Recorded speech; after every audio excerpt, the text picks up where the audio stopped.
Então, a IA em si, não é que ela aprendeu, nós humanos treinamos uma IA maligna, não. Probabilisticamente, se eu procurar no 4chan, eu só vou achar teorias da conspiração, eu vou achar um monte de histórias bem creepy e vários relatos. As pessoas gostam de relatar a vida delas. Não precisa no 4chan, só vir aqui quando? Amanhã? Basicamente. O seu podcast. Entendi. Não é qualquer dia, é amanhã. Tá? Eu senti os neurônios do clique, tá ligado? Os meus neurônios biológicos, no caso. Mas basicamente é um banco de dados. Então, se você preencher esse banco de dados e eu procurar o que tem em maior quantidade, é isso que eu vou achar. É o maior volume. Eu não vou achar papers acadêmicos como maior volume. Ele é o menor volume. Ele é o 0,1% do volume. O resto dos volumes é rede social. Todos os fóruns possíveis e imagináveis e todos os posts mais idiotas. Inclusive, a parte mais difícil do treinamento de uma LLM é você filtrar esses dados para treinar as LLMs. Então, o maior problema das IAs de hoje é que para que ela consiga te dar uma resposta medíocre, que é uma resposta medíocre, eu precisei dar a internet inteira para ela treinar. É diferente, por exemplo, quando você vai aprender a tocar uma música. Você treina, ouve uma música, duas músicas, treina um pouco, mas você não precisou ouvir todo o corpo musical de toda a história para conseguir tocar um instrumento. Você consegue derivar o seu próprio estilo, o seu próprio treinamento, a sua própria prática. As IAs não conseguem fazer isso. Eu tenho realmente que dar um volume muito massivo de dados para que ela consiga tocar o seu Dó, Ré, Mi, entendeu? Eu tenho até uma quantidade, assim, um valor para dar. No primeiro GPT, não chat GPT, a primeira versão do GPT, ele foi treinado com 0,1% de toda a Wikipedia em inglês, basicamente. Então, isso é 0,1% apenas do que tá por trás. Então, e evoluiu bastante. Então, do GPT, foi a primeira versão. O GPT-2 acho que foi o grande breakthrough, assim, vamos dizer. Mas aí o 3 em seguida, o 4, mas aí ele começa a não ser tão dramático. Do 3 pro 4 já não foi tão dramático e eu falo que o do 4 pro 5 ele precisa ser dramático, senão o hype morre, e é por isso que eles não lançam 5. Eles estão lançando sobre 4... Ponto, alguma coisa. 4. Tem que ser uma quebra... Tem que ser uma quebra grande. Só que a gente já está exaurindo a tecnologia atual. O problema de você... Mas é a tecnologia ou é o hardware, é a capacidade não de processamento? Não é questão de hardware. Não é capacidade de placas ou de servidores, não é isso? Não, tá isso impacta em grana, mas grana esses caras têm de sobra. Eles já têm. Na verdade, assim... É verdade que o pessoal falou que só de você falar bom dia e o chat GPT responder bom dia tá gastando uma energia absurda? Tá gastando energia absurda, mas não é um problema. É que de fato a notícia infla. E eu acho que essa discussão é uma discussão besta, porque tem muita gente falando não só do bom dia, mas falando que a IA está consumindo muita energia. Por que eu acho que é uma discussão besta? Primeiro porque, se a gente comparar com outras indústrias e segmentos, é nada. Tipo transporte, tipo agricultura, tipo... E aí você fala, não, mas essa é mais importante, menos importante? Pô, é uma discussão sem fim. Essa é uma coisa. A segunda coisa é que, se você olhar para a IA, onde esses caras estão consumindo energia, é uma energia muito menos problemática do que outra. Transporte, por exemplo, cara, que você tem de navio aí queimando óleo vagabundo, é muito complicado. Terceiro ponto, talvez, dentro de todos esses comparativos, o que pode mais rapidamente evoluir para energia limpa. O transporte, para você ir para energia limpa, é um salto muito grande. Você montar um data center onde tem energia limpa é um salto menor. E por último, cara, se a gente está falando de IA como um todo, diferente das outras, é a tecnologia que vai resolver o problema. E vai achar soluções. Ele vai achar solução para tudo, cara. Para problema de plástico, problema de energia limpa infinita. Para tudo isso a IA está ajudando. Então, eu acho que essa discussão de que IA gasta energia, cara, tudo que a gente faz gasta energia. Né? Netflix gasta energia. Eu não vejo ninguém falando que o Netflix vai acabar com o mundo. Então, não que a gente não tenha que se preocupar com o meio ambiente, mas acho que é uma discussão meio besta. Tem até posso dar 2 centavos só sobre essa discussão, que eu concordo com o que você falou. E assim, primeiro, assim, a maior parte da energia está no treinamento. Ela não fica retreinando o tempo inteiro quando você fala bom dia, ela já está treinada. O modelo já está treinado. Inclusive, você consegue baixar ele no seu computador e usar offline. Tipo, existe essa possibilidade. Então, assim, a energia que vai usar é a energia que você está usando no seu computador. Mesmo já ia usar. Você já ia usar aquela energia. O grande volume de energia foi na hora que estava sendo treinado. E mesmo assim, não é uma coisa muito absurda, assim, fora, tipo... E aí, o segundo ponto, e é o segundo que eu trabalhei no meu doutorado, mestrado, doutorado, é assim, ok, você treina, você tem um modelo treinado. A partir desse momento, você não precisa mais treinar e nem resolver o problema, igual no meu caso era a simulação. Então, se eu tinha um modelo treinado que fazia simulação em milésimos de segundo, eu não precisava mais ficar um mês rodando dia e noite no mesmo hardware. E esse foi basicamente minha tese de doutorado, né? A comparação no mesmo hardware de um treino de simulação caótica contra uma IA que foi treinada. E assim, uma demorava milésimo de segundo, a outra demorava um mês. Então, assim, pensa o quanto de energia você salvou em fazer algo em milésimos de segundo do que no mês, e você não precisa ficar retreinando. Ou seja, esse modelo ele vai ser usado repetidas vezes, várias e várias vezes. Então imagina, se você usa ele 32 vezes, você salvou 32 meses de energia que você ia rodar, tipo, naquele hardware. Então vamos lá. O que é, dando um resumo, isso é importante. O treinamento é a parte mais cara, porque é onde eu tenho que pegar o volume inteiro da internet, sei lá, petabytes de dados, e ficar mastigando ao longo de um ano, não sei, meses. Para treinar o GPT-4 custou 100 milhões de dólares. Caramba. Foram 50 gigawatts hora. Isso é mais, como não é tanta coisa, isso é mais ou menos 3 dias da eletricidade da cidade de São Francisco. Tá. Então, se eu pegar a energia da cidade de São Francisco por 3 dias, eu treino um ChatGPT-4. Uma vez treinado, esses petabytes de dados se tornam um arquivo, que é o que a gente chama de modelo, que é o EM de LLM.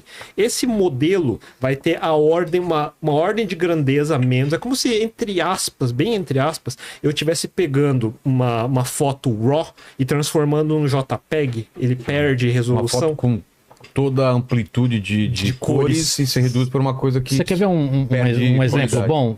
Se eu mostrar uma foto de um gato, você sabe que é um gato. Mas se eu perguntar pra você todos os gatos que você viu na vida pra concluir que aquele é um gato, você não vai lembrar de nenhum deles. Você tem um modelo mental do que é um gato na sua cabeça. Né? Então esse modelo mental ele é muito mais simples do que você ter todas as milhões de imagens que você viu de gato na sua vida. Então, agora, o que é a tal do desperdício? Que por exemplo, se alguém vê ingenuamente o número porque parece desperdício, e no fato é um desperdício, tá?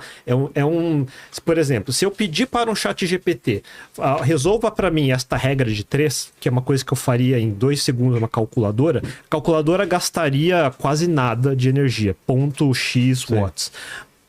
Para que isso rode numa LLM, qual é o processo? Um modelo que é um arquivo, digamos, de 1 terabyte, primeiro ele tem que caber em RAM. Eu tenho que ter 1 terabyte de RAM. Eu vou ter que subir esse 1 terabyte em RAM. Já só nessa ação, eu já gastei mais energia que o meu celular inteiro. Agora, para aquele negócio que o Cavani falou, que ele vai completando palavras, é correto isso? Você começa, por favor, resolva esta equação, 3 pontinhos. Ele vai converter esse seu texto em tokens e ele vai multiplicar com todo esse 1 terabyte, esse seu texto, e vai gerar uma próxima palavra, que é a continuação da resposta. Sabe o que é token ou não? Não. Token é uma unidade de medida, tá? O Senhor dos Anéis. É tipo isso. Não token, é token. Token. Imagina que você pegue um pedaço de uma palavra, é uma unidade de medida para ele, porque ele não entende só a palavra inteira, né? Mas não é sílabas, não é sílabas, não. Ele é uma quebra. Mas daria para simplificar que cada palavra é um token. Não é correto, mas assim, imagina que cada palavra é um token. Cada sílaba é um token, vai mais fácil. Na metáfora seria essa. Então ele gera esse novo token. Quando ele gera o novo token, ele anexa na sua pergunta e pro próximo token ele vai de novo remultiplicar com todo o modelo que está na memória.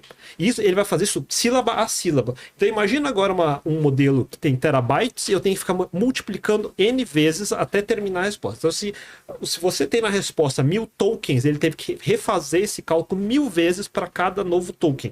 Entende o que isso significa? Então, de fato, ele é caro comparado a uma alternativa que eu poderia fazer separado. Então, quando fala assim, o bom dia, ele gasta. Assim, mas na prática não faz tanta diferença porque a gente de fato tem energia sobrando. Esse que é o grande lance. A gente tem 3.000 data centers nos Estados Unidos. Alguns chutes vão dizer que de 1/3 até metade da energia desse data center já está sendo gasto em inferência.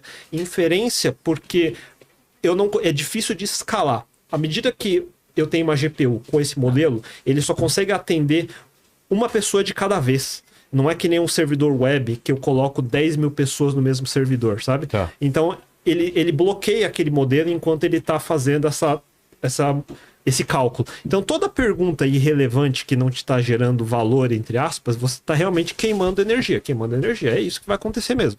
E a gente faz isso com qualquer coisa. Assistir Netflix não gera nenhum resultado útil.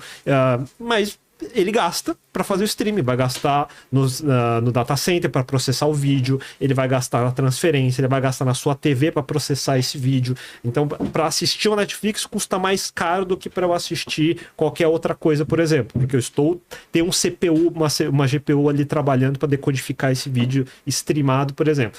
É que a gente vai otimizando e melhorando. Não há falta de energia, esse é o grande lance.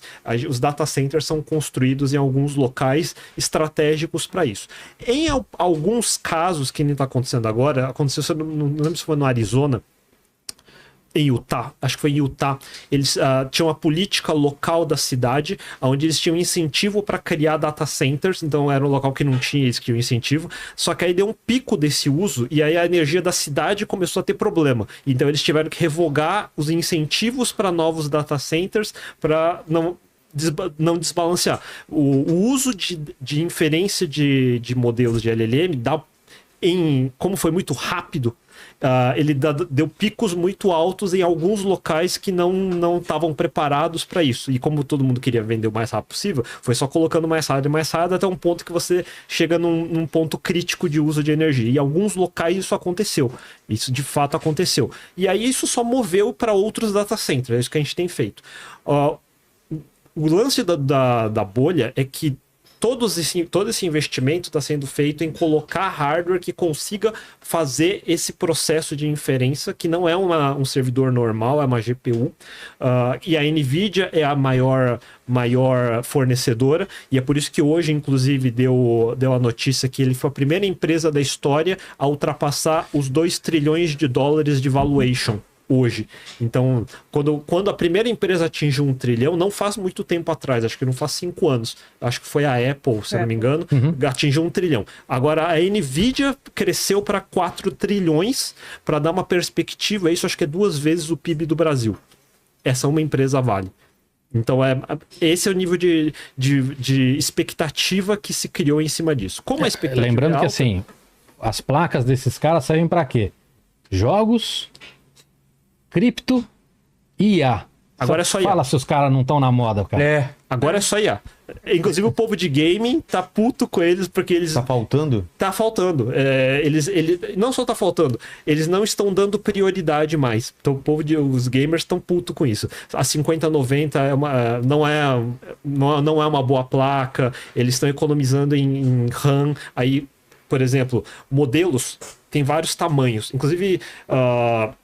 todo mundo pode entrar num site chamado huggingface.co, que tem vários modelos open source que a Meta, por exemplo, colocou como padrão o Llama, e tem vários outros. Então tem os modelos chineses, tem o Qwen, tem vários modelos de vários tamanhos. Os modelos comerciais que rodam dentro de uma OpenAI, eles estão na ordem de 700 milhões a 1 trilhão de parâmetros que a gente fala. Então, os parâmetros são esses dados que tem nesse modelo.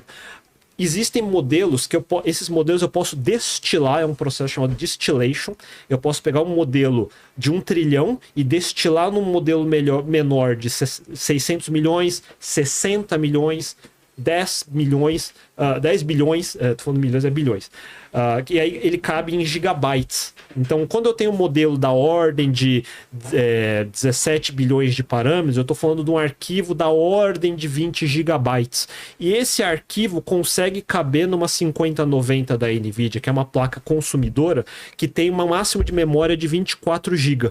Então, eu consigo carregar um modelo pequeno de até uns 20 gigabytes. Se eu quiser carregar modelos maiores, aí eu preciso ir numa opção de cloud, numa Azure, por exemplo, onde vai ter um hardware da NVIDIA que já não é mais placa de game, é uma placa só de multiplicar matrizes, que é a H100, por exemplo. Essa H100, aí eu consigo subir para, sei lá, acho que era 90 gigabytes, e aí eu consigo carregar um modelo maior de 100 bilhões de parâmetros, por exemplo. Parâmetros não necessariamente correlaciona 1 para 1 com bits, tá? Mas em ordens de grandeza é parecido. Então, nessas máquinas desses servidores maiores, para rodar um modelo de 1 trilhão de parâmetros, ele tem que particionar em pedaços. Então, quando eu falei que uma pessoa monopoliza um hardware desse durante a execução, na verdade, às vezes pode estar monopolizando mais de um, porque ele está particionado em múltiplas máquinas, inclusive. E isso é a arquitetura. Então, o problema é que para coisas que eu tenho solução simples, ele custa energeticamente mais caro e em hardware é mais caro. Muitas das empresas estão subsidiando esse custo, porque é interessante que as pessoas adotem o mais rápido possível. Então você tem hoje planos pagos numa OpenAI ou Anthropic, que aí você vai pagar, sei lá, da ordem de $200 por mês. Sim. Esse preço ainda é subsidiado, ele não é preço de custo ainda, mas é porque todo mundo está apostando que quanto mais gente eu conseguir colocar para dentro e adotar, mais isso me ajuda a otimizar esse uso ao longo do tempo, criando novas versões desse hardware.